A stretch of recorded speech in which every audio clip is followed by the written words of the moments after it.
period. On my black, brown, and indigenous. Gotta holler if you really feeling this. Gotta holler if you really real enough. Other rappers is delirious.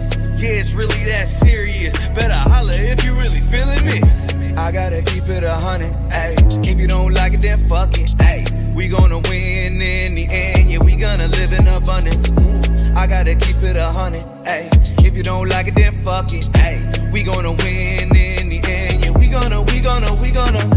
I gotta keep it 100. We gotta stop all the stunting.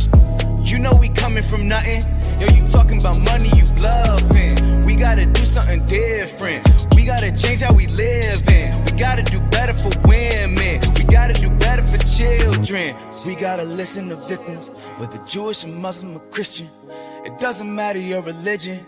You gotta stand against the system, or else you just another villain. How you just sitting there chilling?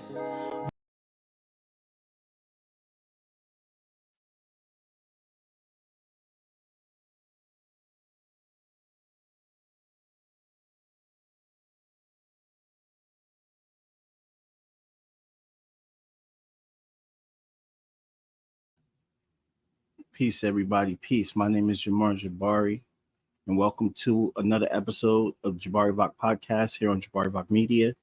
And as I talked about earlier, we are going to have a black and brown panel.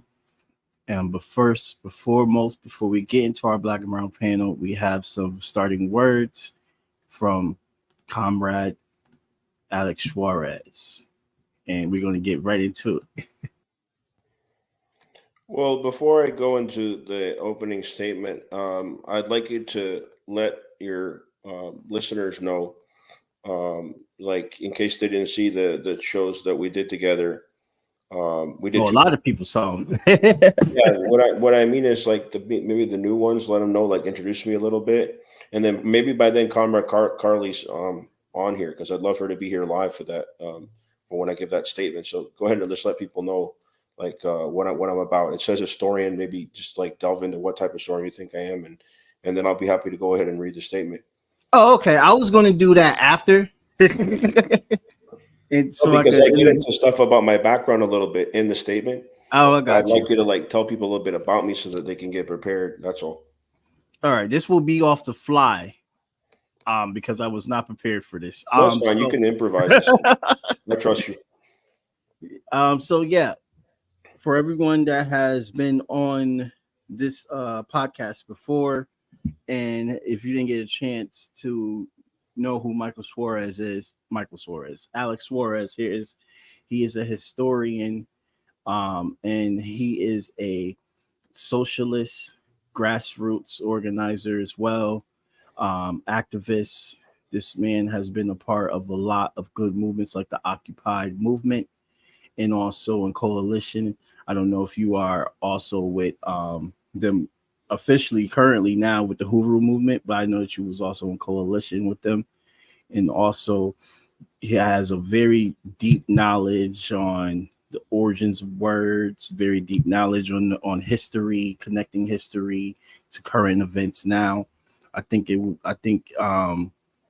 is very, very great to have such a mind like you a part of this podcast, because this is the kind of conversations that we have on 24/7 on a platform where we get to really talk about working class issues. And you have that, and a lot of people that are academics like you don't really get it, don't really show such a solidarity towards working class people. So I want to give a great give you a great introduction in that way. So thank you. I mean, for example, I used to co-host a show with a comrade of mine, Chris Richards, who defines himself as a working class intellectual.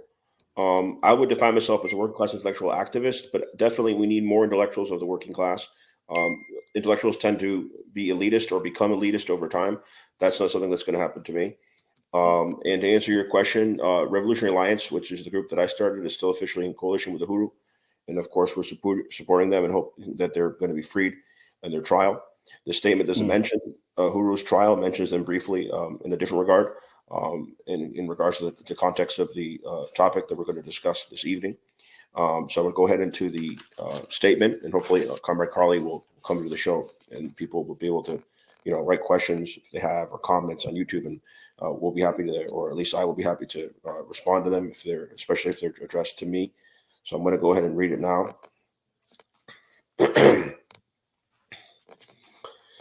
I have been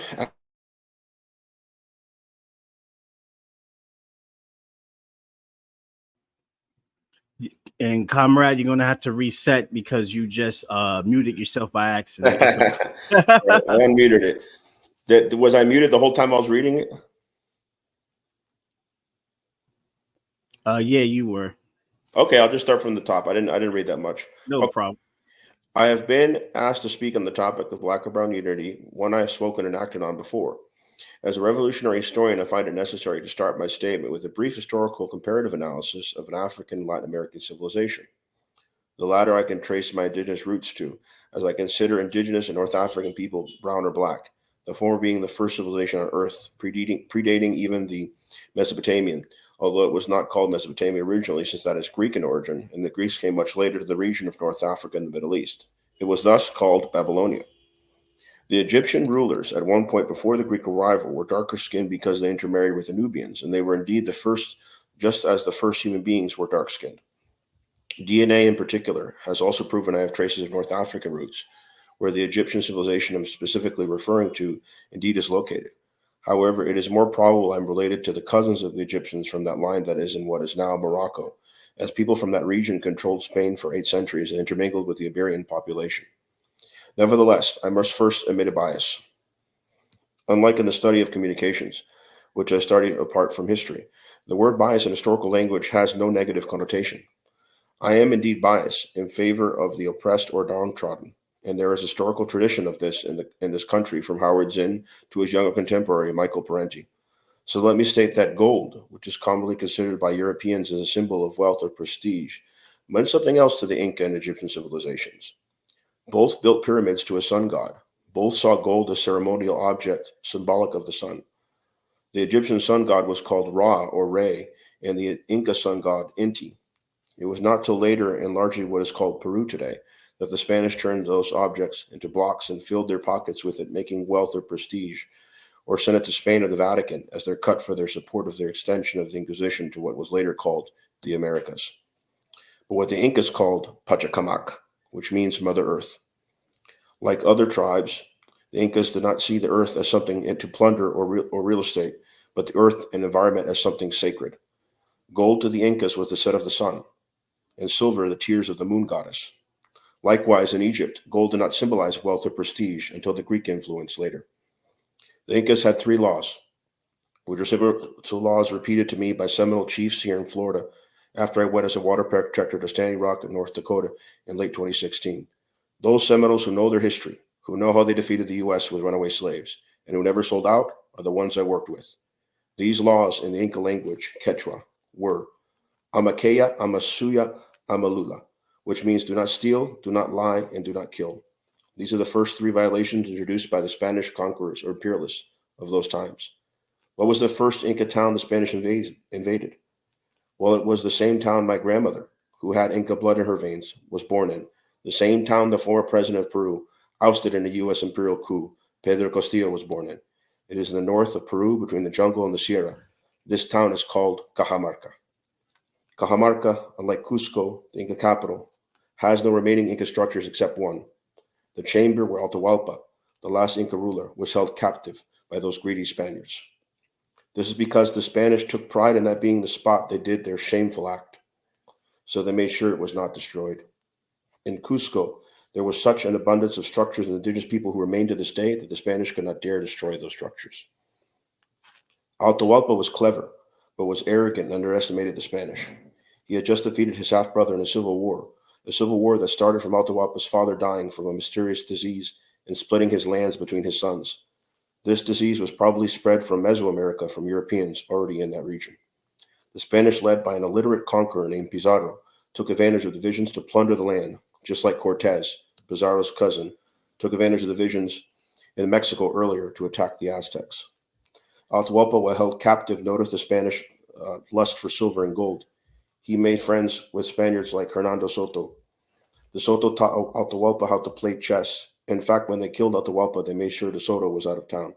However, when he returned, he still took part in stealing Atahualpa's wealth and used this to later go on and invade Florida, and he died somewhere in what is now the southeast U.S., defeated by the natives there. Atahualpa sent his runners on strict orders with the cooperation of his generals, as the Incas had no horses, to the four corners of his domain to fill 2 chambers where he was held of gold and silver in exchange for his freedom. To give you an idea of the effort it took to bring these metals, the Incas' lands were extremely vast and included in at least portions the modern-day countries from north to south of Colombia, Ecuador, Peru, Bolivia, Argentina, and Chile.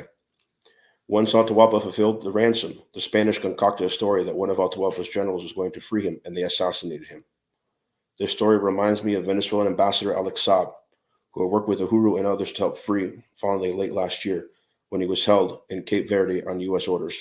The U.S. Empire sent ships to threaten that island to keep him captive till he could be sent to Miami, under the excuse that the Russians or Venezuelans were going to rescue him, also concocted, as the Venezuelans were using legal means to try to free their diplomat. I bring up these historical analogies to bring to the present and to show that there is a long tradition of resistance, true resistance, whether it was Egyptians fighting Greeks or Incas fighting Spanish, such as the rebellions led by the Inca Tupac Amaru I and II, of which Tupac Amaru Shakur, a rapper product of Black Panthers, was named after, and that these traditions continue. It is important to note that people of Inca descent reject European phrases like royalty in reference to their historical leaders. And like the Peruvian intellectual Martirgui said, born in the same town with my grandfather, Moquegua, the Inca system was in fact socialistic, without any European influence. In fact, if we look at Egypt, those who built the Egyptian pyramids were Egyptians, although some of them could have been of the Hebrew Egyptian minority, and were paid with currency and given food and beer. There is even an instance of pyramid workers going on strike till they were given bigger portions of beer. The treatment of Egyptian workers for those times was quite good. We cannot take the myths in the Bible as historical fact in regards to those pyramids being built by Hebrew slaves. I want to include this statement by stressing we cannot have unity without solidarity, without education, revolutionary education. We cannot achieve this unity either. Assata Shakur, herself in an autobiography she wrote from exile in Cuba, that the Black Panthers needed to have this revolutionary education. Many of the leaders that could have taught it, however, were being shot or imprisoned by the U.S. Empire, and that she was constructively critical from within to try to better the Panthers before she had to go into hiding, a target of the U.S. imperial regime. All movements that seek unity and revolutionary common aims must be internally critical in order to better themselves. And I hope this discussion this evening can help us progress in this regard.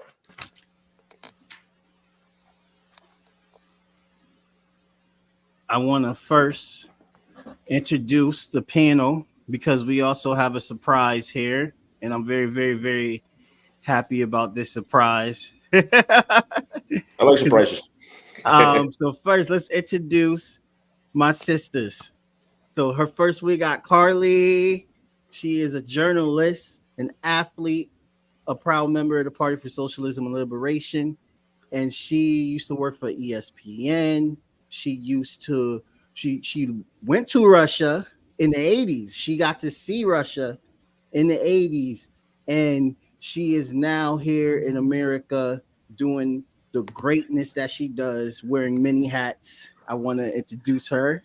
And my next panelist, Thabiza, who is a South African American songwriter, advocate, nonprofit creator, so many hats. Her music is absolutely fire. And I am so happy to have you on this podcast as well, too, my sister Thabiza. This is really, really great. And I wanted to ask Comrade Karleigh something real quick. Is that okay? Yep. Yeah. No, go right ahead. Is it true that you've been to Venezuela? Yes, actually, that's where I think Jamar got it confused. I didn't go to Russia in the 80s, but I didn't get to Russia until the 2000s after all hell broke loose. But I did get to see Venezuela under Chavez. Oh, under Chavez. So that was what, the early 2000s? Yeah. It was like around 2009 I was there. I've never been to Europe. I'm sorry, I've never been to Russia. I've been to Europe, but I have been to Venezuela. I was there in 2021. I got to see. We follow each other on Twitter, but it's good to be in touch with you. Well, I can tell you a quick story about that. When I was down there, I was doing some work down there, some television work down, and while I was there, I got hurt on the job, and I mean, it was one of those things where, hey, we're building a set. I got cut on the sharp edge. And it was kind of bleeding pretty good. And somebody says, okay, is there a hospital or something? And they said, no, the Urgente is right down the street. And the Urgente is like an urgent care facility. But the thing is, though, what the Bolivarians did was they put these on every corner. I mean, literally, it just like how they do in Cuba. They have these in every corner. And I walk in there, and there's a couple of nurses and the doctor was from Cuba. And they got me stitched up. And then afterwards, I said, how much does this cost? And this one says, and she rolls her eyes, says a lot of words in Spanish. A few of them I recognize as swear words. And he says, you estadounidenses, you Americans, everything is about profit with you. It's free. Healthcare is a human right. And she is going off for a good 4 or 5 minutes on this. Healthcare is a human right. What is with you Americans? Why must everything have a price and have a profit with you Americans? I will never forget that moment, because I find it very interesting how much Venezuela is used as the example of things not working, when the fact is Venezuela works. Venezuela works. The problem is we don't like the way Venezuela's working, because Venezuela actually works for the people who live there. Yes, that's the truth. Everybody wants modern materialism is a European concept that was introduced to the natives. I was referring to it a little bit in my statement. I don't know if you heard the whole thing. I heard a lot of the came in on like the halfway point of the statement, but pretty much that is where. But you see, that is the thing is, and that's why I'm glad we're having this discussion tonight, because I was thinking about this. Is we have to understand how much black there is in our brown, and how much brown there is in our black. And that comes back to really taking in, Alex, what you were talking about, and taking in that history, because it's a common history. And that's one of the first things that we in the African diaspora, there's a lot we don't know. And being black and having grown up in this country, there is one thing I was taught growing up is how much larger the black world is.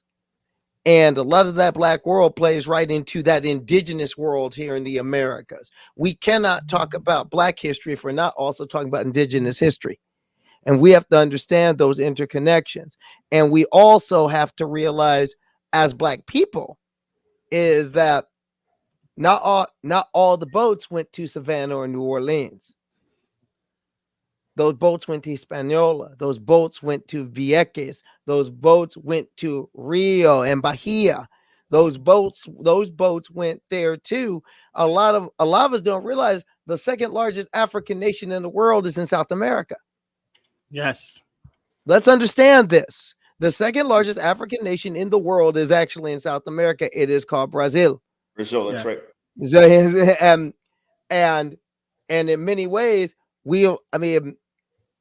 we started to learn, and we started to realize more and more of us here in America are making those connections, are beginning to understand, make those connections. We have to continue, but at the same time, we have to work within all our communities and understand that these black and brown and red connections, these indigenous connections, these connections that were brought over on the boats, we're all woven into the same thread of resistance.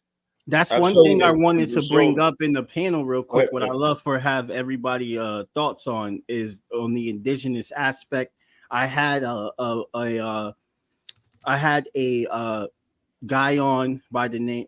I had a activist on by the name of Javi, who some of y'all may know, Tabiza and Karleigh, who was a part of the Samilia Collective. And one thing that he talked about when we were talking about Shine Bombs becoming president, the first woman Jewish president of Mexico, is how are we going to make sure this administration do more for indigenous people? And the big part that came from this conversation was them talking about the importance of not only just Mexican identity, but what was before Mexican identity. And I'm glad you mentioned that. I'm glad you mentioned Mexico, because I wanted to say real quick, and also I wanted to respond about Brazil. 80% of Brazilian citizens are Afro descendants, and it has a large population. She's correct that the second largest African population is not in Africa; it's in South America, which is beautiful. And then Venezuela is 60% Afro descendant. Chavez himself was part African. Yo soy negro y indio. That's something he proclaimed from his presidential palace. That's one reason why That's one reason why imperialists don't like Hugo. That's right. And no, we'll get it, and we're gonna get it. Yes, and racism, because we're gonna get more into that. Working class, yeah. And then he joined the military. A lot of people, working class people, joined the military, but they stayed leftist. They didn't let the military indoctrinate them, like in other countries, as the case in Venezuela. But just to touch on Mexico real quick. Interestingly enough, the new president, she has Sephardic roots, and so does Maduro. And so a lot of the Sephardic Jews in Latin America are progressives. They're anti-Zionists. So it's interesting, that distinction between the more white Ashkenazim Jews and the Sephardic Jews. Yeah, I wanted to. Oh wait, Alex, you said you was going to address both parts. Do what now? Oh, okay, never mind. Tabeza, I wanted to hear from you as well too, on what we just been talking about. I want to hear what is your reaction and everything. I mean, hi everyone. Good to be here. Yeah, I mean, I'm here for the lessons. Okay, I'm with historians and journalists, and I'm here to absorb and learn as we go. But I mean, when Alex was talking, about the indigenous folks, first thing that just sort of came into my mind, and when you were asking the question too, on the indigenous people, was how we don't protect them in terms of when we don't protect indigenous folks, we don't protect the planet. Like literally, that's just what it is. It goes together, and that's my sense to it. And once we don't protect people that have that wisdom, the wisdom of nature, the wisdom of how things were done in and not capitalistic centric way, right? We lose who we are throughout, similarly to what's happening in Congo, and that's why we're fighting for Congo. Congo is literally the blanket of all Africa, and it's still not even being talked about.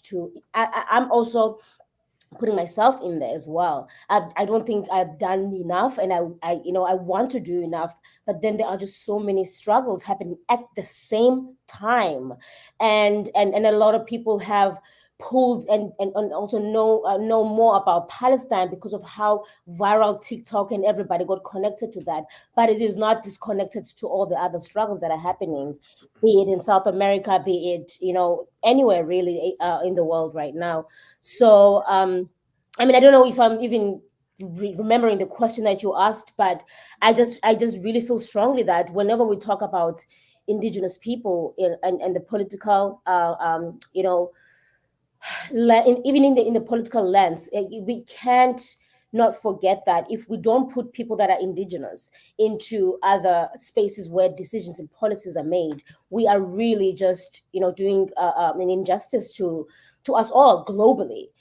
So yeah, I mean, I'll let the historians go a little bit deeper in terms of unfortunately, this show, and I definitely want to do another show, maybe even have a bigger panel. I can only stay till about 8:30, and maybe another 10 minutes. I'll go into 8:35. But how do you pronounce your name, our South African comrade? Tabeza. Also, the H is silent. Silent. Yep. Okay, because I want to address you properly. Tabeza, for the first time, I get to tell a South African, thank you. The ICJ, your country is making history. Yeah. Oh yeah. On the Zionists. Yeah. And we had a discussion with one of our meetings with the Huru, and I brought up to the chairman. I brought up to the panel. The chairman responded about the fact that Maduro is Sephardic. And some of them expressed shock. They didn't know. And then he went into it and meant like, no, the Sephardic are oppressed people too, just like African people. The Sephardic are not Ashkenazi Jews. He went into it. I was like, I love it. And then I looked at the background of the new, I don't know how to pronounce her last name. Claudia, was it Sheinbaum or something? Sheinbaum. Sheinbaum, yeah. Claudia Sheinbaum, the new president of Mexico. I looked into her background. I mean, just the fact that she comes from AMLO's party says everything. AMLO left power, one of the most popular presidents in history, 80% popularity. She's a leftist like AMLO's a leftist, which is great. And looking at her background, she's Sephardic as well. So that gives me hope that she's not going to sell it to the United States. She's going to stand up and she's going to continue to unite with Latin America. I was about to get him. Karleigh can pause. Okay, here we go. Yeah, I mean, that's really, really important history that we're talking about right now, because I feel like a lot of people, like what Karleigh was saying here in the States, you should be able to unmute yourself, Okay, there we go. I feel like, wait, okay, I got you. I think her hand is up, but her audio is still on. She should be able to speak to us, I think. Or no, maybe that went on too. I don't know. No, I'm all right. Okay, no, I'm all right. Perfect. So I really appreciate what we're revealing right now about the Jewish history and how it relates to the global scale. Because here in the Americas, America, let's talk about the United States. We like to say America like as if it's the only America when there's Americas, but that's kind of weird. In the United States, we understand that without looking into it, it's our unnoticed bias that majority of Jewish people are white. And I think that the government itself, the politicians, not the people, they scapegoat that and they use that for their own agenda. But when you talk to people from South America, you also talk to people from Ethiopia, especially, you learn that Jewish genetically is very diverse. And even the non-Hebrew Ethiopians are Semitic. The Ethiopians speak a Semitic language, and even people from Malta are Semitic. Maltese is the only Semitic language in Europe. It sounds a lot like Tunisian Arabic, Maltese, the Maltese language. So yeah, I mean, there's Hebrews Ethiopians that actually have Hebrew blood. I'm not just talking about converts. They proved through DNA. They migrated to Israel thinking they were going to be treated good, but they were treated terribly because that's a regime that's run by the more elite Ashkenazim white Israelis. And there's some Ashkenazi people that, their DNA might show them half Middle Eastern, but by how they're acting and how they look, of course, some of them are tan, but they're more European than anything. And so what's largely ignored is that there is a minority of the Jewish community that's Sephardic. And then there's several Jewish figures that are anti-Zionist, not just religious ones like from the Orthodox. So a lot of that's ignored. Yeah. I mean, I would love to hear. I would love to get resources on that, Alex. If you have any, that's something that I'm very, very infatuated about, especially in Africa. You know who's in Brazil right now? One of the most famous anti-Zionist Jews, and some people don't say he's anti-Zionist, but at least he's critical of Zionism. Chomsky. Mm-hmm. Chomsky retired to Brazil. His second wife is a Brazilian Jew.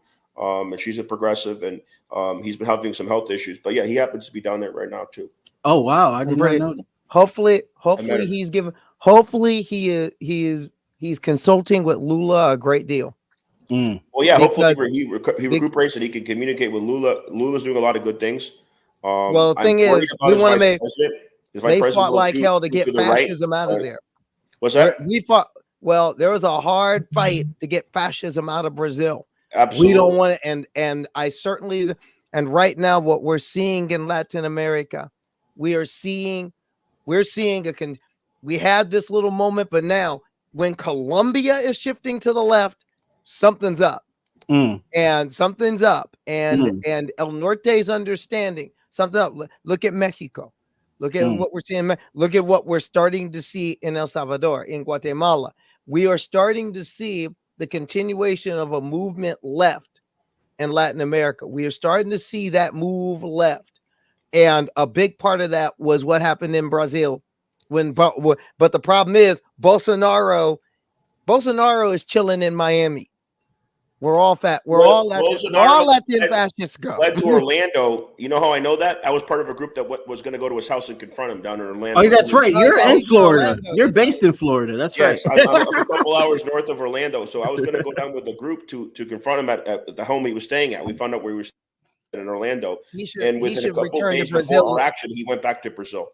But the thing is, he has go behind bars.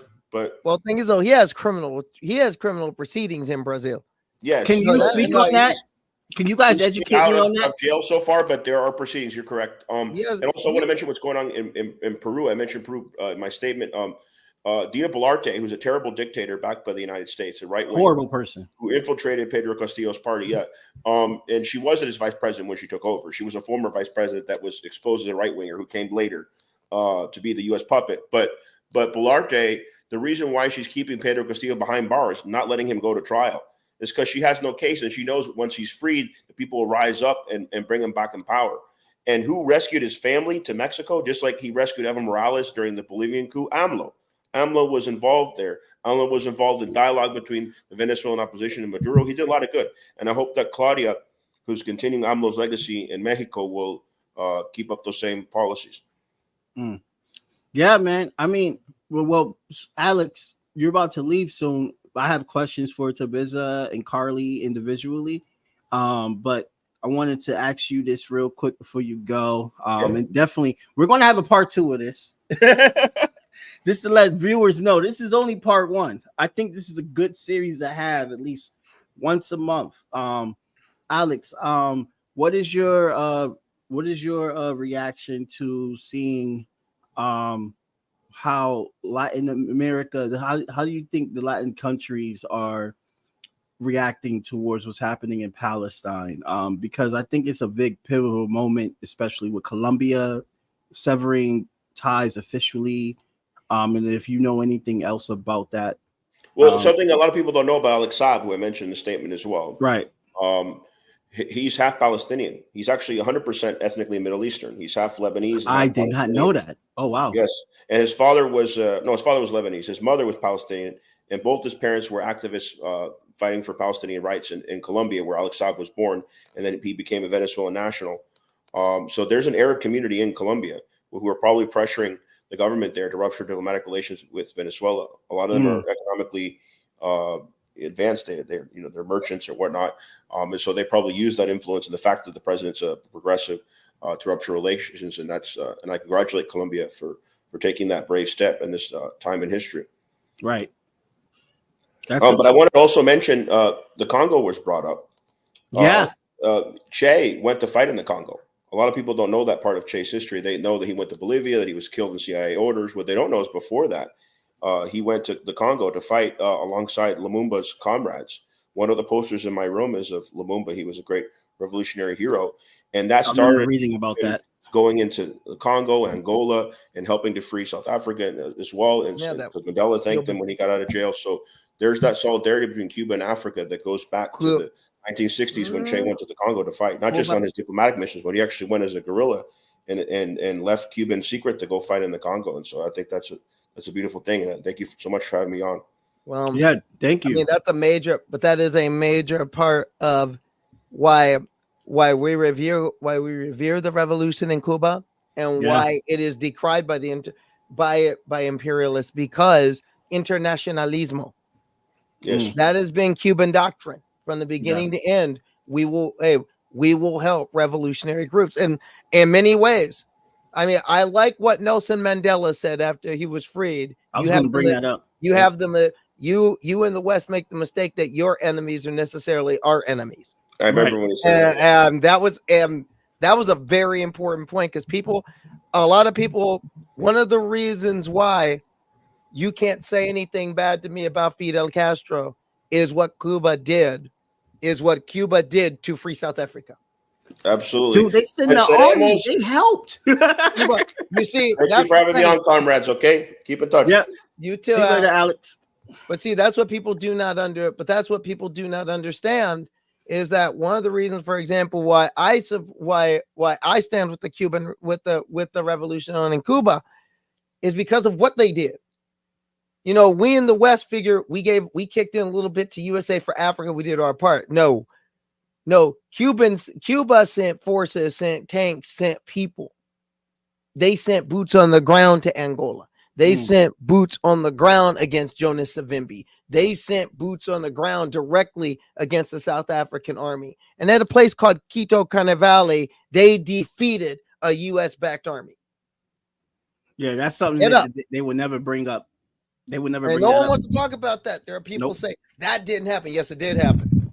The South African army armed with U.S. and British weapons was defeated by Cuba. And not defeated, routed by Cuba. I mean, we're on the discussion of South Africa, so we cannot miss what just happened. And Tabiza, I would love to hear your reaction if you know anything about the coalition government from the election that's happening. And then also we could go into talking about the importance of the diaspora, which you talked about on the phone as well too. We had a phone conversation yesterday about it. I think that would be great. Yeah, no, thanks for that. It's just been so wild, and as you know, I'm dealing with so many things at the same time. Everything seems to be like priority with everything, while trying to tap in and support and stand in solidarity with all the different countries that are, currently under siege. And I've been trying to stay back as well into like the deep politics and finding out things that are happening. Just so I can have a little bit of time to mind myself and my family and everything. But but what's happening in South Africa right now, it's not funny, but it's kind of funny too. EFF, I see a lot going on with Malema, and he has a right to actually react the way he's reacting, because DA is kind of like our Republican Party in South Africa, I would say. And because of the way the elections went, they need to pull in on all these different bodies from these different parties in parliament. And Malema, as he puts it, he says if we put the DA members, in, it will be like that now the black South Africans, it will be like now they have a supervisor, because they'll have to ask them for permission and they can say yes or no. So I haven't looked really deep into it, to be quite honest myself, because I've been pulled in many different directions. But I can come back on part 2 when I look in deeply and closely to it. But it's going to be very interesting, because I think South Africa has a long ways to go. I am also critical of my own country. It's not all roses. And yes, we are, we've been pillars, I suppose, in a sense, when it comes to the struggle fight. And I say this because of who wants to be constantly in a struggle, like, who wants to be constantly on the defense, who wants to be on the offense, on the defense. But this is what society is deemed right for us at this point, that black and brown people are constantly having to push back and fight back and demand that we be seen as human beings throughout history. And I wait for the day that never really has to go on. But I wanted to touch on Black unity, as this podcast is about. Throughout October 7th, seeing a lot of different communities speaking up, including Amanda Seal, who has been such a very loud voice for Palestinians, Congo, and all of these other suffering nations. I've also had to deal with a lot locally where I'm from, around my peers and people within my community who constantly tell me that, I should stop doing this. I should stop speaking up for Palestinians, because it's not my fight, because it's not for me to stand up for Palestinians. And I should, in fact, focus on our own struggles as Black folks and women. And it just takes me aback. I just don't know how it makes me freeze, and it somehow induces rage and anger when I hear that, because you would think that since the very same people, the Black folks, have gone through so much, and I both get it to a psychological place of hurt, but at the same time I don't get it, because I would think similarly to the Jewish people that are Zionists, that have gone through the horrors of the Holocaust. Similarly, when they are either Zionists or they are not Zionists, but are still filled with racist intentions and and hate that people sometimes do possess, no matter the religion that you are in. I get taken aback when people can't take the pains they've been through to transform that into fighting back and push back and adding more bodies and adding more thinking and thought process in order for us to progress and really fight against this monster that we've sort of allowed, which is the government, the U.S. government, the Israeli government in particular. Right now, they've been on this for a very long time, affecting Congo as well, and Sudan, including Haiti. We've seen them in Rwanda. We've seen them in topple governments, conducting coups, and then they elect these corrupt Black leaders, African leaders, and then go on to say that, look at these incompetent people who cannot run themselves. They need us to aid them, and then they create these aids and create these non-profits that are supposedly there to help us. But it's like, how do you create a problem and then be the solution at the same time? Doesn't make sense. Meanwhile, America is facing homelessness, is facing so much hate within the country. Black folks in America are still waiting for reparations. They are still waiting for communities that have gone through harm, like the Jewish communities that have gone through similar harms, to advocate for Black communities. Since they have gotten reparations, since they have seen the light in some direction or not. And yes, I'm not saying that in that community everything is, greener than ever, because they still face, hatred from nationalists as well, Christian nationalists still to date. And all of these things can be true at the same time. And we can also ask people from these communities to be accountable for their lack of not caring for the rest of the communities, like the Black communities in America, the African American communities. So again, before I lose my point, is that I do get taken aback when I'm told by the communities here that I shouldn't speak for Palestinians, because I feel that it's such a self-defeating and it feels somewhat racist too, to be told not to care for these people because they don't look like us. I can't even compute it. I can't make it make sense. So, and I wish we could be united and recognize that we are all connected. For as long as we are run by the government that runs us globally, we will always be victims of this hate and this racism and the caste systems and all of that. And we need to take care of each other. We need to truly be united, and even beyond just Black, brown communities, our white brothers and sisters, our yellow brothers and sisters, and the olive ones. We gotta, So yeah, I feel that Black unity starts at home. When I think about global issues, when I think about global issues, I always think in my community, what is happening?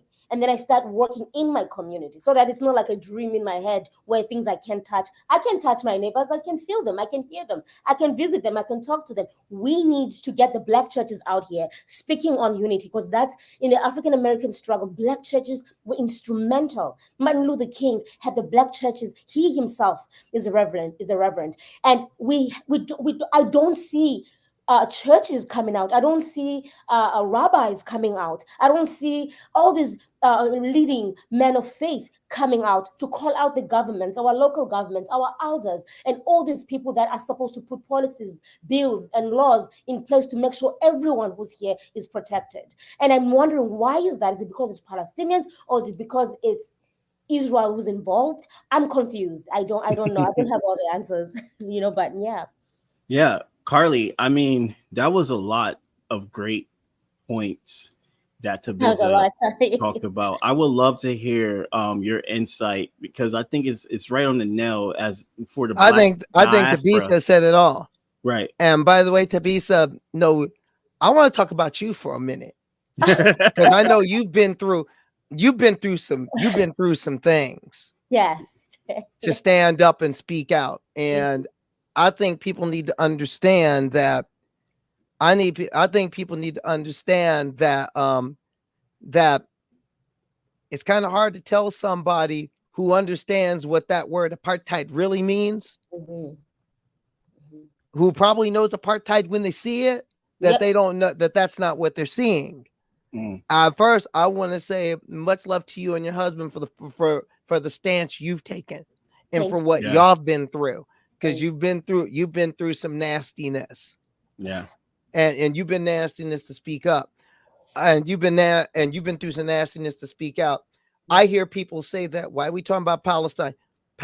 No, Gaza could be Gaza and Watts are the same place. Gaza and Soweto are the same place. They're the same place. Come on. And I've heard this too. I've heard this from both ways. Why you wait? I mean, people who know me, they know me. Y'all know my tea. Y'all know my tea. Y'all know I'm trans. We know this. Yeah. And yes. And there's a monster happening in the trans community right now. But my thing is, there are people say, well, you know, they will throw you off a building. Let's see you have pride in God, because it's Pride Month. Let's talk about this. Yes, can we talk about it? Let's talk about it. Talk about it. It's Pride Month. It's Pride Month. It's Pride. And there's no pride. There's no pride with genocide. Yeah. But don't come up to me and tell me. And yes, just so you know, yes, that is me with the trans flag after my football game. I love that picture. Do not. And yes, that is Fallon Fox, the woman, the legend herself, with me, who came to see me play. That's dope. But let me tell you something. If we want to talk, if you want to talk about they'll throw you off a building in Gaza, y'all trying to do that right here with 589 pieces of legislation across 40 states. You're trying to do that here. And some of y'all with this Project 2025 thing want to do that here. So no, there will be no pink washing. Don't even try that. No. There will be no pink washing. There's don't send me a bomber with a rainbow on it. Don't send me that. Don't send me, well, you'd be treated well in Israel. Really? No. Saying marriage equality is not legal in Israel. It's only binding if it happened somewhere else before you got there. Right. And interracial marriage is not even legal in Israel. And here's my thing. If things are really dory, why does Tel Aviv need a Black Lives Matter? Because those marches are happening. Right. And they've been happening. Right. They've been happening for about 7 years right now. Right. Because if you're a Black and brown Jew, you get treated different. And let's be real about the dynamics here. Let's be real. Let's understand. And let's understand it's the Likud government. Let's talk. See, a lot of people don't want to talk about this. See, when we talk about Israel, and we talk about Palestine, we don't want to talk about, a lot of people just want to make this blanket term, and that's fine. We understand the greater issues. We understand the historical issues are out there. They need to be talked about. But at the here and now, this Likud government, the Likud governments, which have been in power in one form or another since 2000 for the last 16 years now. Yes. You've had a Likud government, one form or another, since 2007. If it wasn't Benjamin Netanyahu, it was Naftali Bennett. The goal of Likud has been to especially under Netanyahu, is to rebrand Israel as a European nation. And they have done this. They have openly said this. We want to rebrand Israel as a European country, and we want to rebrand Judaism as whiteness. Yeah. That's been articles of them saying that they want to make it white too.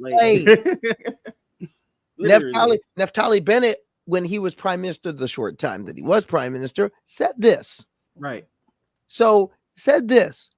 They have wanted, they have sought to make this out to be whiteness. And anytime that there is whiteness and white supremacy involved, Black people got to be in the fight, because we understand that whiteness over there becomes whiteness over here, and vice versa. And it's the same thing with anti-LGBTQ sentiment. If it's over there, it comes over here. If it's over here, it comes over there. Look at Britain. Yeah. Look at how trans folks are being treated in Britain right now. Look at how LGBTQ folks are being treated. Not just, see, it's easy to point your finger at Russia and China. It's easy. See, we point our fingers at them like, see. It's easy to point the Middle East. And of course, people point at Black Africa and say, see, Black African nation, see, they're anti-gay. How the hell you think they got anti-gay? Hungary. Look at all these.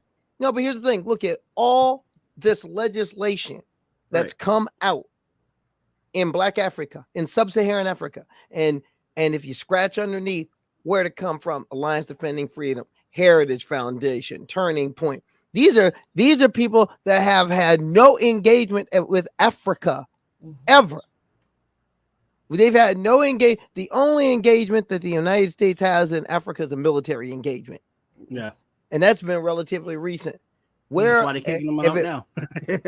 But the thing is, how did these laws get there? How did these laws get in cultures where queerness has always been a part of the culture? Right. Where did these laws come from? All of a sudden, all this anti-LGBTQ nonsense has come out in the last 5 to 10 years. Mm-hmm. These things are very artificial, and we need to be talking about that. The same way that this push towards whiteness in the Middle East is artificial.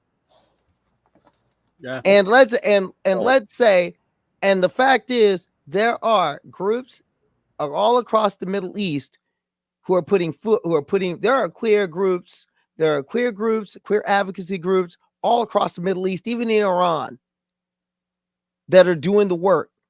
And the best way we can help them there is making sure that we maintain here. We have to fight here. See, we have our fights to fight right here. But we also have to, just like we talked about earlier with internationalism, we must have an internationalist lens because we understand that it's all interconnected. Gaza is Watts. Hell, Gaza can easily be East Hartford. Yeah. Gaza can easily be Dixwell Ave. Yeah. Yeah. I mean, and if you put certain people in charge, it will be.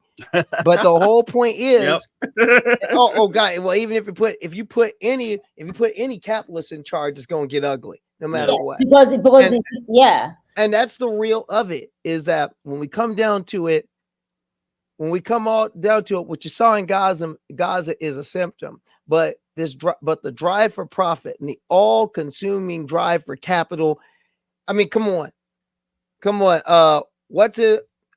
are people that are already saying, well, once we clear all that rubble out, that's some prime real estate. There are people that are the disaster capitalists already licking their chops at Gaza, the same way they licked their chops at Puerto Rico after the hurricane. Look at Maui. Look at Maui. Right after that fire, all of a sudden, everybody coming in there saying, let's redevelop. Oh, shit, we got the poor and the working class out. See, Oprah. And that's the thing. But the point is that's the thing we have to realize is that really it's the capitalism, stupid. It's the capitalism. We want this war to continue. Why? Right. We can sell some more because believe me, that's some rock welfare. That's rock welfare right there. Yeah, that's rock welfare. No, ADC, aid to defense contractors. Because you got a captive supplier that needs those arms. Right. We have a willing buyer willing to buy. No, it's absolutely true. It's all about profit. And once the rubble gets clear, they want to go in there. They might turn that into like Carnival Cruise Lines, Israel, or Club Med Gaza Strip. They wanted the disaster capitalists are already looking there. Meanwhile, what about the people? Right. What about the people that are displaced? They don't have a hospital. You literally bombed everyone and bombed everything. And for what? Mm-hmm. Look at the number. You got children. See, that's what gets it. And that's the thing that gets me when you see the kids. Yeah. Kids without parents. Yeah. Parents are dead. You got all of a sudden you made a country full of orphans. You made a country full of orphans and amputees. Yeah. Horrible. And someone needs to go to the Hague for it. Yeah. All the more reason why we need to be on the march. And in Connecticut, we certainly need to be on the march because that money over there, you know what? Instead of shoveling that money to the IDF, that money could be dealing with the educational disparities in our schools. The austerity package that got passed. Oh, how beautiful! Because who's going to get hit by that? Yeah. Who's going to get hurt by that? Yeah. Black and brown going to get put down. Yeah, black and brown people. Yeah, and I mean, like, what you're saying is really important. I mean, what I'm thinking about, these folks that are settling and the folks that are in Israel settling in Palestine and just taking up land in such vicious ways where they just literally walk into people's homes and be like, yo, now you can get out. Like cavalier, no worries. I've never seen or witnessed such sense of entitlement and supremacy in people in modern day time than what I've witnessed about what's happening in Palestine. Just people just walking to people's homes when there's a family, like the sense of disrespect and dehumanization of people. And to witness that in modern day time and look around and see people moving on with their lives, it just does something to your psyche, like where you're like, am I really living in this world right now? Especially with people that have been taught so much by Black and brown people, because these schools themselves don't teach the right things, because we know also who are behind the books. They are constantly scrapping and taking out pages and rewriting history and silencing true events of history. You will see with critical race theory. We see what's happening what in Miami right now. We're seeing all these different places in Florida, I meant. But like I think that we have to be at an age and time where we don't make activism or advocacy or standing up for us as humans a trend. It has to be a day-to-day, day in and out, at your work, at your home, in your communities, at church, and at a party, at whatever you do. It just has to be part of your life where we really, really love one another to a point where you just don't want, you have no tolerance for hate. You have no tolerance for hate of any human being, no matter if you may feel a type of way, because at the end of the day, we creatures that tend to have feelings towards each other that sometimes may not be the grandest. But when it comes to wanting someone to die because of who they are, or wanting someone to have nothing because you disagree on something, it's just like we gotta go back to our roots we gotta ground ourselves on something bigger than just capitalism. And the caste systems that were created, that birthed capitalism, that birthed racism, that birthed all this supremacy, these four supremacy ideas. And we have to bring ourselves back to us, Mm-hmm. and that's why it's very important for us to have these, what you call them, like gatherings as communities. I come from a place where I was raised by a grandfather who taught me community. I come from a community that really modeled to me what community was, where there would be meetings whenever there was something wrong happening in the community, whether it was someone who was a thief, nobody knew who they were, or there was robbery, or there was something that was ill in the community. My grandfather used to be the lead man in those structures where they had like committees to meet with community members, to get everybody in the corners, whether that person was a pastor, whether that person was working at a factory, or that person was whoever they were, as long as they were part of that community, they would be called into a meeting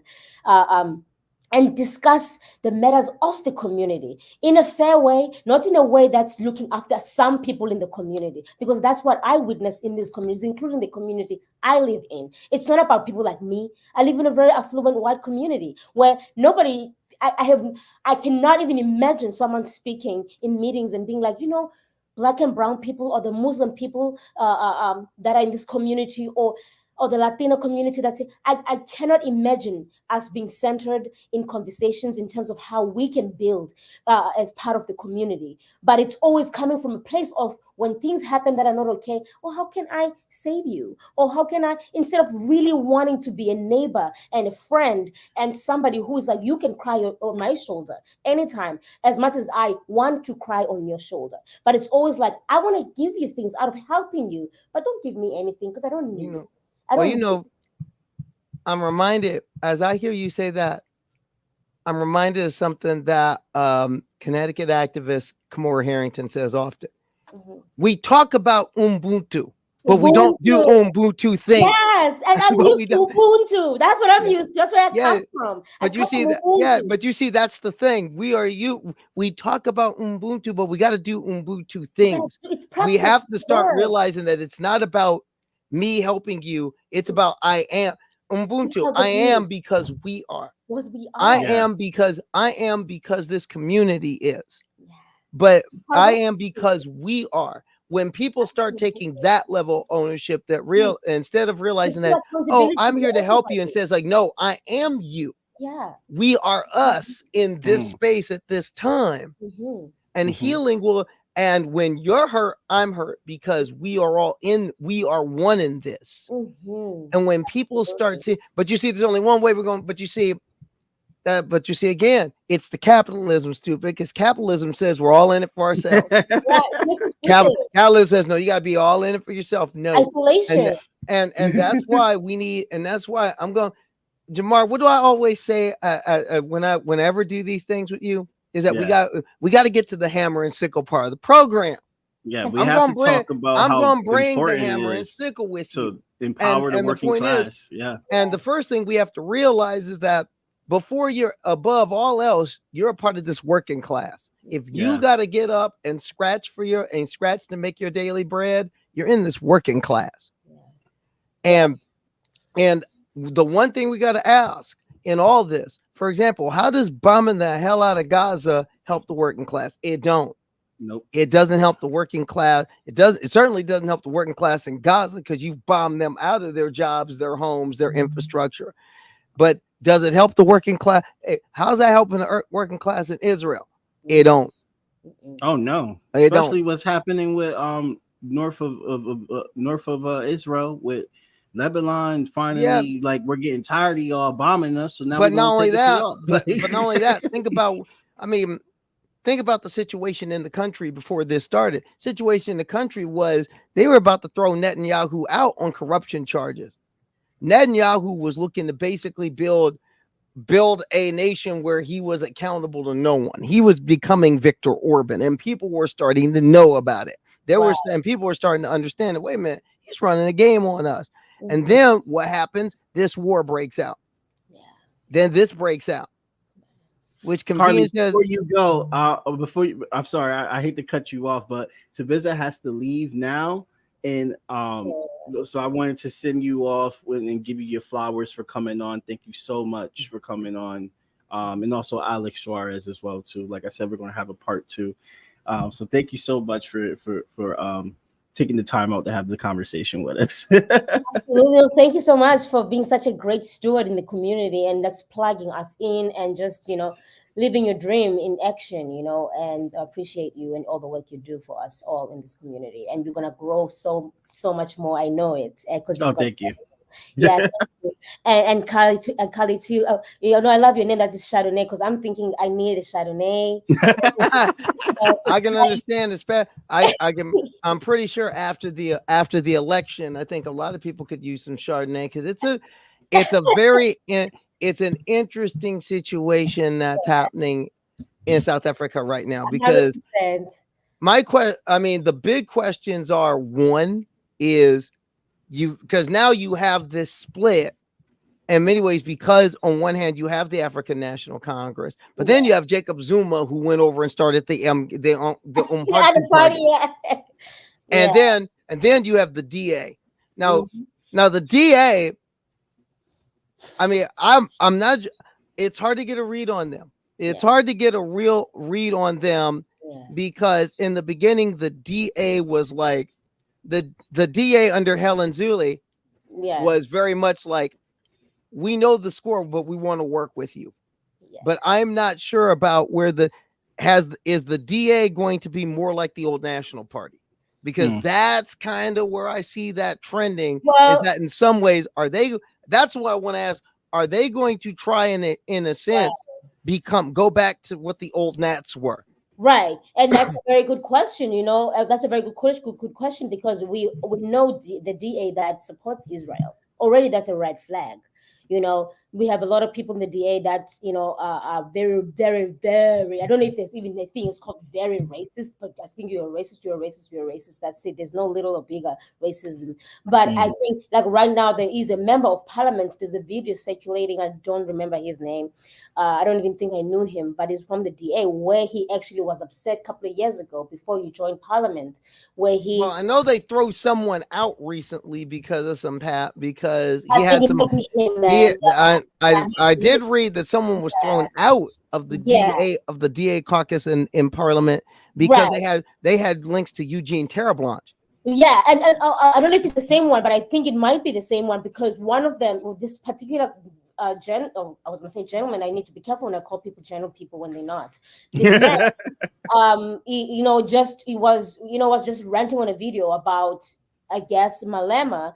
We know about certain things Malema had said in the past about his songs, about how he talked about the Boers and how he was telling his audience that to more or less kill the Boers in the music, in the songs, and one of the what we call toy protesting. We protest a little different in South Africa, and he says, how can this guy everybody wants to elect this guy, things like that, but then he uses the K word, which is our N word in Africa, in South Africa.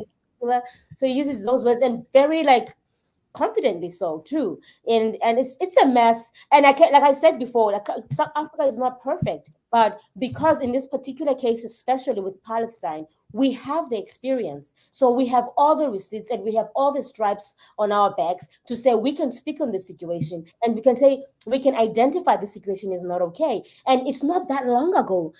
People think that when I talk on apartheid, it's something that I'm talking about because it happened to my grandparents, which is true. But I literally lived through apartheid. I'm an 80s baby. Yeah. I was there. I've seen children. I mean, people don't realize that this is the 30th anniversary. Literally. This is the 30th anniversary of the election. Yes.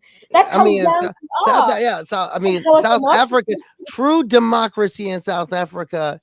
Man, I'm older than true democracy in South Africa. Can you believe that? I've witnessed some bad atrocities where I've seen people being murdered in front of my eyes, not because I got lost or whatever, but because the white government, the Boer Dutch government that was leading at the time was not just disorienting, but was bringing such havoc in our communities. Because and you said you grew up in the 80s. You grew up in the 80s. So you grew up.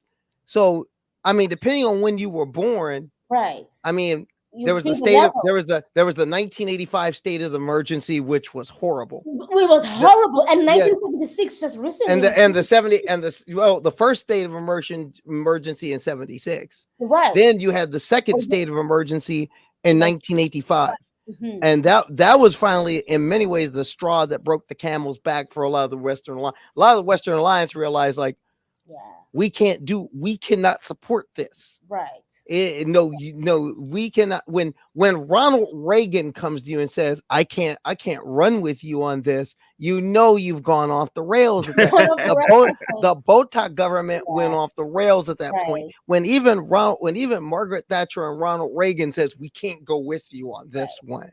Right. And that's how far it went. But the thing is, if there is a nation that can really speak on it, and put up structures that one thing about South Africa right after democracy came to it, one of the first things they said was, okay, we're gonna have truth and reconciliation.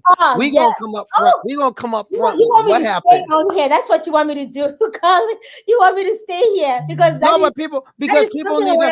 people need to understand. Yeah, that wasn't so long ago. No. People think that was far away. No, that was 1994. It was yesterday. Just yesterday. That was not that. And the other part of it is, and see, we're going to see this in Gaza, just like when we're going to see this in Gaza as well. Because you look at all the conflicts that have happened, the last 40, 50 years, the scars of those conflicts are still there. If you don't believe me, ask a Bosnian, ask a Serb, ask a Croatian. The scars of the Yugoslav wars are still there. And those things supposedly ended 25 years ago. The scars of apartheid. Yeah, they stay. They're still there. Listen, today in South Africa, we are still suffering the high numbers of unemployment, crime, corruption, all the things you would expect colonial, imperial, capitalism would, bring to people. It's exactly what we're dealing with right now. We're cleaning up a mess of almost 3.5 years of segregation and racism and apartheid and imperial power. We're dealing with that. now, today, and then people judge us and say, why are you like this? I'm like, your great father. And that's what gets me. Why isn't South Africa advanced? Come on, we've only had democracy for 30 years. And not only is it South Africa, the scars of apartheid are still there. You look at the neighbors around South Africa. Right. Look at Angola, look at Angola and look at the most mined country in the world. Why are there so many landmines? Why are there so many landmines in Angola? Why? Why? And part of the reason was apartheid. Yeah, we know why. Yes, apartheid caused that civil war. Absolutely, 100%. Apartheid made what that was. That's what happened. That's what happened. And you know what? I'm gonna have to go because I'm not gonna leave. This is just this kind of topics. Oh no, we'll be back again. But you see, but this is an example of why again we need to, especially in our diaspora. We don't. I mean, especially Black folk in the United States. We gotta know what happened to our family around the world. We need to know. We need to study, know, and get an even greater understanding of where the fight is around the world, because our struggle is around the world. Our struggle is, and to those who say we shouldn't be involved in Palestine, just remember 4 years ago, when we were on the march against police brutality. Do you understand? On the same day that we were shutting down freeways in Connecticut, people in Gaza were marching for us. Yeah. Let that sink in. People in Gaza and Ramallah and across the West Bank, Palestinian people were marching for us. Let's understand this at the same time. And I constantly have to remind people, this is not a competition. This is not. No, it's not. You know, we can't be like, my struggle is 1 point bigger than yours and harder than yours. On mine is like 10 times more. Well, I got fried in the pen. Like, stop. Pain is pain, no matter how it comes. And especially pain that is brought up by people that we are supposed to trust, that we put in power to take care of us. And we just cannot tolerate seeing our brothers and sisters globally. We must remember that we don't just belong where our feet are. We belong in this universe that God gave to us to take care of. So we must be responsible and accountable for the entirety of our globe. We cannot live in such close-mindedness like this. It will never take us anywhere. It will never take our children anywhere. Look at our kids teaching us with 30 seconds on TikTok that the world is burning because we refuse to see what we've already experienced. The people that are stubborn right now are people that have experienced the pain of apartheid, of segregation, of racism, of all the things, on all the isms and caste systems.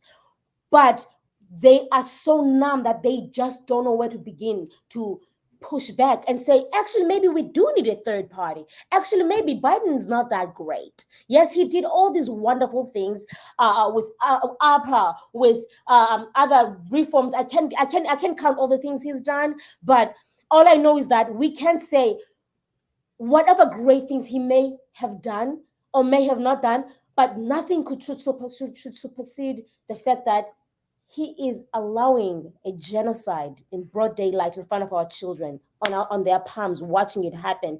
Infants freezing to death, infants malnutritioned on purpose, starved on purpose, and we are watching that, and they stand in front of the TV and with a straight face act like it's part of war. Like, who the heck are we? What is our humanity? Like, why are our politics better than or protected? Our politics protected than our humanity? It's a disgrace. We should be ashamed of ourselves. And I am just I'm not here for that, and I'm not gonna mince my words around that. So, with those words, I want to say I love you all and keep on doing the work that you're doing, Jamar, and you too, Miss Chardonnay. Keep on doing the wonderful work that you do, and I love you all. Peace and love. Okay. Peace. Bye. Yeah. See you later. Peace be unto you. Peace be multiplied. Thank you so much. Thank you. So yeah, we're definitely getting close to our ending time, and this was a really great discussion. Wish we were able to get Alex to stay on for a little bit longer, but I get it. The thing is, though, hey, I want to come back and talk with We're gonna have a part 2 next month. I'd like to talk with Alex some more because I mean, that's something I want to talk about, and it's good what's happened in Mexico. But I think that's only the beginning. Right. That's only a beginning. Now, the biggest thing that needs to happen is, and that's another example of where we need greater working class solidarity to understand that, again, if you cannot talk about the immigration issue and not talk about the imperialism issue. Yep. You can't. Everybody wants to talk about, well, this immigrant, because again, we're talking about the border. You want to talk about the border? Fine. Let's talk about the American actions south of that border. I mean, that's over 200 years worth of stuff we got to talk about. Yeah. I mean, you cannot talk about immigration and not talk about the Gadsden Purchase. You cannot talk about immigration and not talk about the war with Mexico. You cannot talk about immigration and not talk about Jacobo Arbenz or the death squads in the 1980s. Oh, by the way, under the Trump administration, who quarterbacked the attempts to assassinate Maduro in Venezuela? The attempts to go after when they elected a leftist government in Peru and a leftist government in Bolivia. Who was the point man for the CIA? Guy named Elliot Abrams. Now, What was Elliot Abrams doing 40 years ago? He was doing the same stuff for the Reagan administration in Central America. We're seeing it's going. Leg warmers are not the only thing that's back from the 80s. Right-wing death squads in Central America are trying to make a comeback too. If you are a union organizer in Guatemala or El Salvador, La CIA puts a target on your back. If you're an indigenous organizer, same thing. If you're an LGBTQ activist in those countries, same thing. If you are pro-black in those countries, and yes, there are black people in those countries. Remember, the slave ship stopped at a lot of places. And we got mixed in with many faces. That's part of the game. No, we need to be real about that. We need to be real about this. We need to understand that you cannot have a real conversation about immigration if you're not willing to talk about American actions in Latin America. If you don't want to talk about the actions of this country in Latin America, we have nothing to discuss.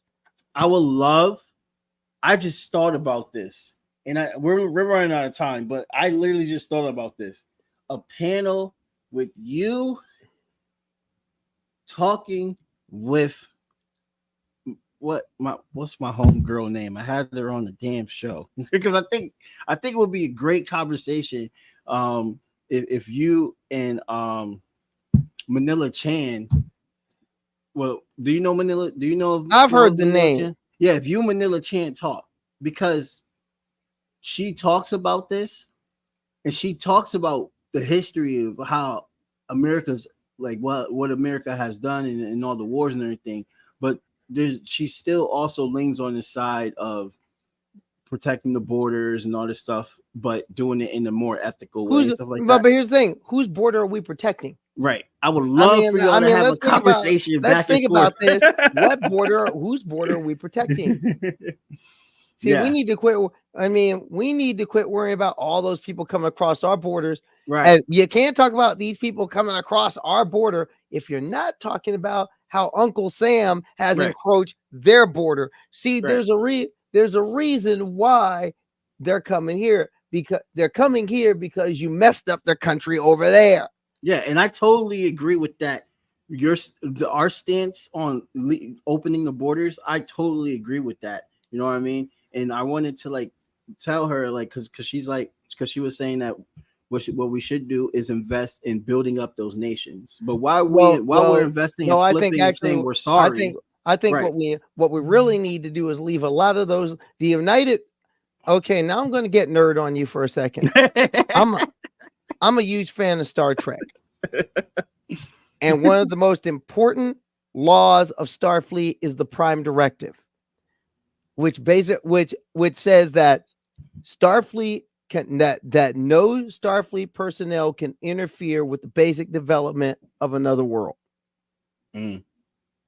Now, of course, we all know that every Starfleet captain on every Star Trek show, in one way or another, has fractured the Prime Directive to achieve some. Captain Kirk just basically shredded the Prime Directive like Fawn Hall. But the point is, the United States of America needs a Prime Directive. It needs Yankee go home. Yes. Let countries develop. If we really believe in free elections, then let's believe a free election no matter who wins. See, that's the problem in Venezuela. They had a free election in 1999. Before they said, oh, it's a free election. Oh, wait a minute, the wrong person won. See, we believe elections are okay. We believe in democracy as long as Americans believe in democracy as long as the person that the United States backs wins. If somebody we don't like wins, then it's not a fair election. All of a sudden, it's unfair. Wait a minute, it's unfair because that damn Hugo Chavez. and the only real reason why you say it's unfair is because of the law of hydrocarbons. This deal, Venezuela, when it comes down to it, it's still about oil. And it's still about the fact that when the United States has had a grudge on Hugo Chavez over quick history lesson, because I know we got to go, but I want to get this history lesson out to understand how petty the United States can act in the world. Right. The United States at first accepted the decision of the Venezuelan people when Hugo Chavez when the Bolivarians came to power. Yeah, did it through clenched teeth. Really don't like socialists, but accept it. Here's what changed. One of the first things Hugo Chavez did was his Congress passed the law of hydrocarbons. The law of hydrocarbons affected the split of oil of who controls and who profits from the oil. Now, Venezuela has some of the largest known reserves in the world. And a lot of people say their known reserves are even larger than that. Their unknown reserves are even larger than forecasted. As for some analysts say that Venezuela has the world's second largest untapped reserves of oil in the world. And it's in this hemisphere. Yeah. In 2000, Hugo Chavez, through the Bolivarian Congress, passed the law of hydrocarbons. And what it did was basically say is that the Venezuelan people get more of the take of the profits from oil. Before Hugo Chavez, what do you think the split was before Hugo Chavez? The split of how much the people of Venezuela can keep for their resources compared to how much BP and Amoco and Eni and all the J.R. Ewings in Texas could keep.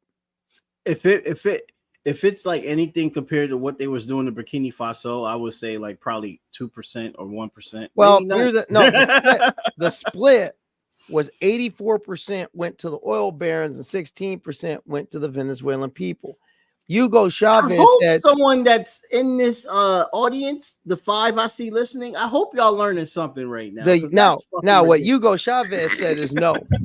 We want more. No, see, I have a program to lift the Venezuelan people up. So we're going to adjust this a little. And all these oil barons said, what you want to adjust it to? Well, we're going to adjust this from 84-16U to 70-30. 70-30. Y'all still gonna get 70%. He gotta die for that. You know what I mean? And here's the thing. Here's the thing that gets me. He didn't nationalize it. He didn't nationalize it. What he said was, y'all gonna still get the lion's share of the take. We just want more of it. And because of that, they don't like it. 70-30. Now 70-30. Y'all still get to keep 70%, but because the the Venezuelan people are going to take 16% more, not even 15% more. Y'all upset. That's how petty the United States has gotten over this. That's how petty it is. Yeah. I mean, how petty think about it. Y'all killed, people had to do, think about it. Mossadegh in Iran nationalized the oil, y'all threw him out for that. Jacobo or Benz nationalized the plantations that United Fruit Company owned. He nationalized that. Y'all got rid of him for that. Hugo Chavez didn't even nationalize you. He didn't even nationalize it. And y'all getting petty over this. Oh, by the way, United Fruit. I'm Chiquita Banana, and I'm here to say I actually work for the CIA. Think about it. That's a whole nother show. We can get to. But the point is, that shit was crazy. That's how far. No, when it comes to American imperialism works under this mindset. What's mine is mine, and what's yours is mine. No, in fact, book check for the people. There's a book. If you haven't read Confessions of an Economic Hitman, do it. John Perkins, Confessions of an Economic Hitman. If you haven't read that book, buy it. A new edition's out now. That's talking about more of what's happening under Trump, under Biden, more on what's going on, how Gaza plays into this world economic system. Because that's what you're basically seeing. And that is why, going back to this example, that's why you're seeing what you're seeing in Venezuela. That's why the United States continues to go after Venezuela, because Venezuela, just like a lot of the world, is starting to realize we got to protect look at Bolivia. Threw their government out because they said, oh no, that lithium, we're nationalizing that. Yeah. And they went after them hard. Why? Because they're talking about all this stuff with electric cars, and you need lithium for those batteries. And all of a sudden, Bolivia is saying, we got the world's largest reserves of it, and we're nationalizing it. So our people own it. Yep. And what did like Elon Musk and all them people say? Oh, hell no. Yeah. That's what imperialism does. Yeah. And we have to start understanding it. And when you start understanding how all this plays in, what happens? You march in and you go scorched earth, and you start hurting people, and you start draining that economy for your profit to their debit. And those people, where do you think those people are going to go? Mm-hmm. They're going to go. Next thing you know, they're knocking on your door because you're where the money is. Mm-hmm. But we cannot talk about immigration and have a real conversation about it without looking at how the United States acts in the world. Yeah. You can't. We have to look at it. And for people, that is a very important conversation that the politicians don't ever want to have. So you will never see them try and mention that ever. Even your favorite progressive ones. Yeah. Sorry, as much as people love Ocasio-Cortez, she was shaking hands with the cool leaders of Bolivia, and she was buddy up with them. And they're all in jail now. Her administration, the cool leader, I forgot her name. She's a nobody now. Bolivia has a progressive president again. It was all for nothing. Mm-hmm.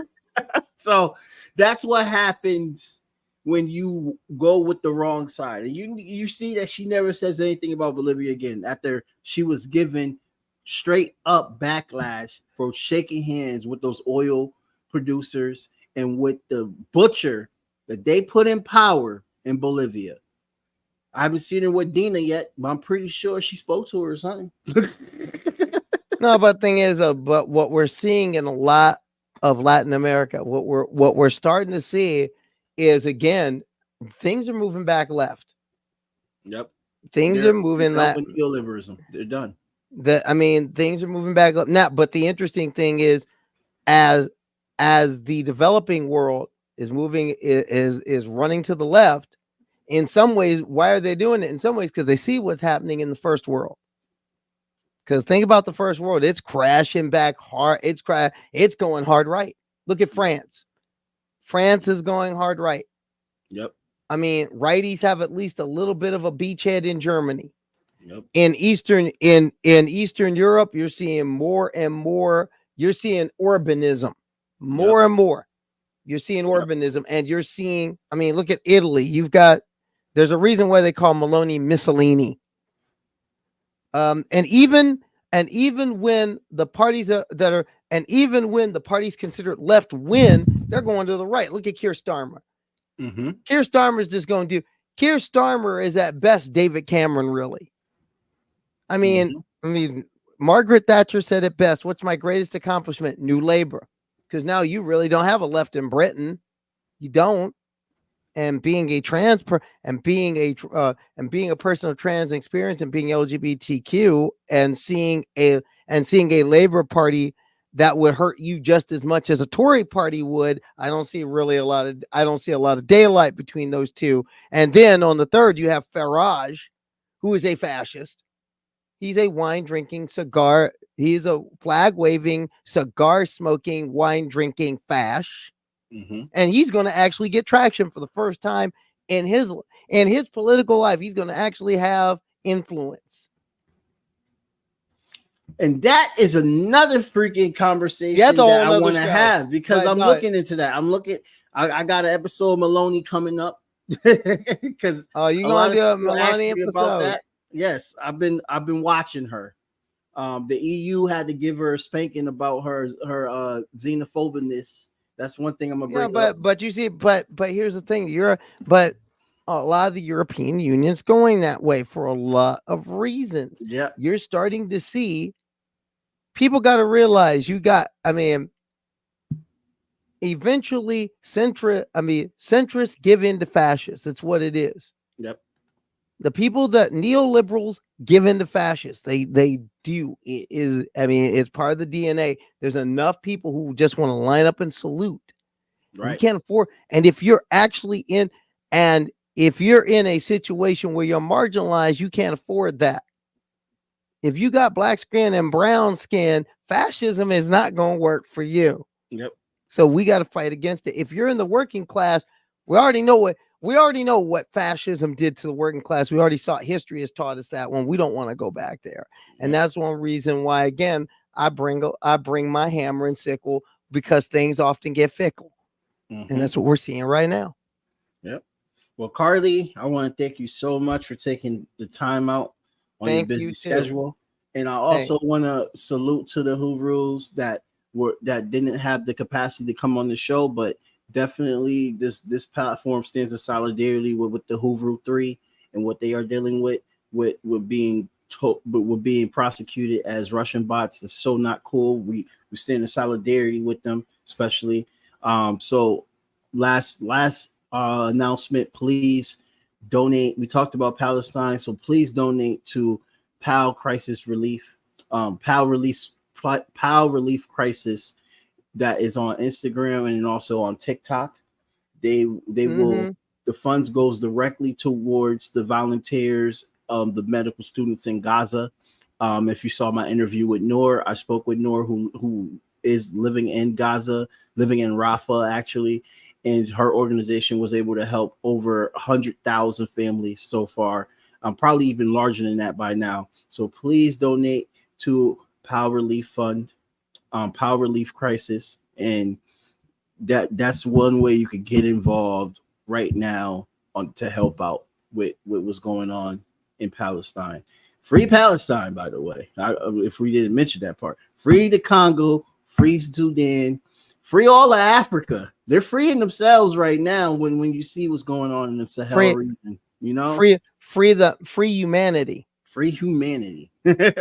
Straight up. But to begin with, the violence must stop. It must stop now. And that violence must start, and that violence can only stop when justice enters the chat. Yep. And justice has to enter the chat in Palestine. Yep. It must.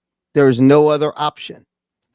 And first part of justice is stop. The bombings must stop. Yep. The violence must stop. Yep. And and the United States, Yankee, go home.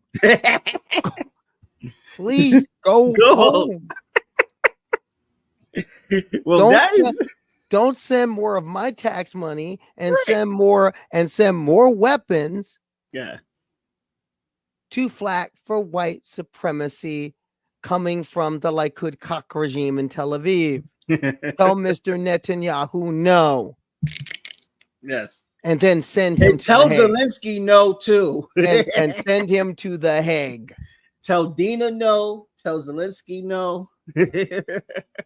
We cannot continue. And I mean, but that's the thing. But really, it comes down to Yankee, go home. Yep. Yankee, go home. American interventionism continues this. Yep. I think that's like the best way, like no other better way to end this. I told people that this is going to be a real conversation. Be prepared. So I'm so happy. Well, I want to have more. I want to have more conversations about this because we need. I'm gonna communicate with you. Yep. Yeah, we know, but we need to be discussing from the beginning. Is that there's so much of our black that's brown. Yep. And there's so much of our black that's indigenous that we have to look at, learn about, and really take in. And at the same time, there's so much brown and there's so much Latino, Latinx, however you want to put it, that's black. Mm-hmm. And we have to deal with the anti-blackness question. Mm-hmm. And if we can jump past that hurdle, my God, the revolutionary potential is explosive. That's why they want to keep you divided. Think about that for a minute. Well, thank you so much, Karleigh Webb. And please tell them where they can follow you. I have your X account on the below. Well, you can follow me on YouTube at my YouTube account, at my YouTube page, basically my name.